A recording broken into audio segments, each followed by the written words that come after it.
जय हिंद प्यारे बच्चों, कैसे हो आप सभी। तो आशा करता हूँ कि आप सभी अच्छे होंगे, स्वस्थ होंगे और एक शानदार तरीके से अपनी पढ़ाई को कर रहे होंगे। तो स्वागत है आप सभी का भारत क्लासेस में। हम लोग भाषा मंजरी JCRT हिंदी कक्षा 6 के पाठ 14 के प्रश्न उत्तर को देखेंगे। पाठ 14 एक कविता है जिनका नाम है बसंती हवा। तो इसके पहला प्रश्न दिया गया है कि बसंती हवा ने स्वयं को मस्त मौला क्यों कहा है। इसके उत्तर में लिखेंगे कि मस्त मौला उसे कहते हैं जिसे किसी चीज़ की चिंता ना हो। कवि ने इस कविता में हवा को मस्त मौला कहा है क्योंकि बसंती हवा रहती है, उधर बहती रहती है। उसे ना तो किसी का डर है और ना ही कोई चिंता है। ठीक है, चलिए अब हम लोग देखते हैं प्रश्न संख्या 2 को। तो प्रश्न संख्या 2 कहता है कि महुआ, आम, अलसी और सरसों के साथ साथ बसंती हवा ने क्या क्या किया। इसके उत्तर में लिखेंगे कि बसंती हवा एक मस्त मौला की तरह बहती जा रही थी। जब उसे महुआ का पेड़ मिला तो उसने उसे खूब जोर से हिलाया, जिससे महुआ के फल टप टप कर नीचे गिरने लगे। फिर उसने आम के पेड़ को खूब जोर से झंझकोरा, जिस पर कोयल बैठकर मीठे मीठे गीत गाती थी। और फिर वह खेतों में अलसी के फसल को खूब जोर से झंझकोरा, है ना, परंतु उनमें से अलसी के एक दाने भी नहीं गिरे और यही बसंती हवा की हार हो गई। तो ये आप लोग लिख सकते हो। चलिए अब हम देखते हैं प्रश्न संख्या 3। तो प्रश्न संख्या 3 में हमें आशय स्पष्ट करना है। इसका का दे रखा है कि खड़ी देखा अलसी लिए शीश कलसी।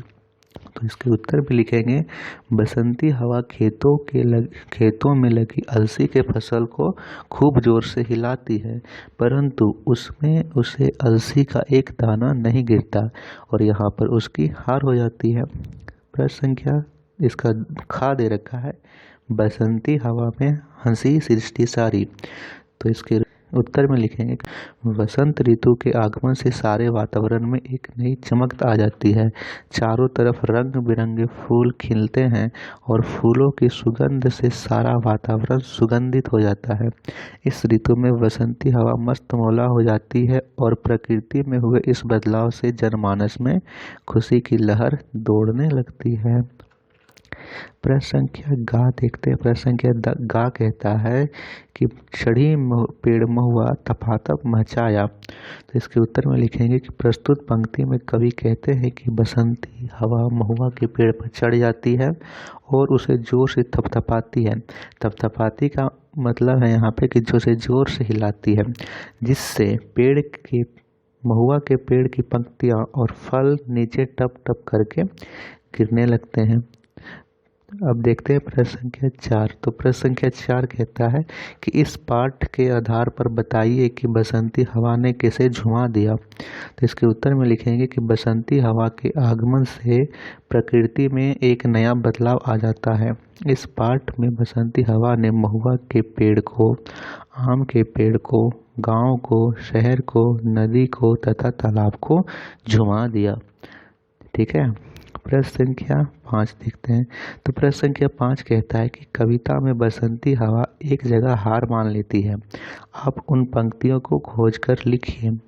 इसके उत्तर में लिखेंगे कि उस पंक्ति को लिखना है, तो लिखेंगे खड़ी देख अलसी लिए शीश कलसी, मुझे खूब सूझी, हिलाया झुलाया गिरी न पर कलसी, इसी हार को पा हिलाई न सरसों झुलाई न सरसों, हवाई हवा में बसंती हवा हूँ मैं। तो देखिए इसका अर्थ क्या है कि जब बसंती हवा मस्त मौले की तरह बढ़ती जा रही थी, उसने आम के पेड़ को हिलाया खूब जोर से, महुए के पेड़ को खूब जोर से हिलाया, तब वह खेतों में पहुंच जाती है और खेत में जो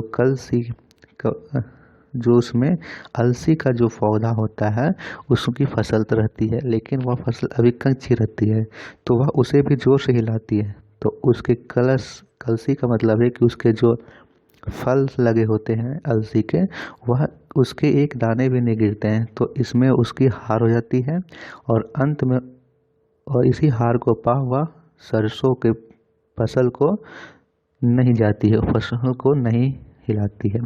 ठीक है बच्चों, तो ये था प्रश्न उत्तर इसके बसंती हवा को। आशा करता हूँ कि आप सभी को समझ में आया होगा। वीडियो पसंद आई तो वीडियो को लाइक से ज़रूर कीजिएगा। आप अपने परिवार भारत उस क्लासेस को सब्सक्राइब जरूर कीजिएगा। धन्यवाद बच्चों। नेक्स्ट वीडियो में हम सभी करेंगे पार्ट 15 के प्रश्न उत्तर, जिसमें पार्ट 15 का नाम है सपने का सच। थैंक यू बच्चों।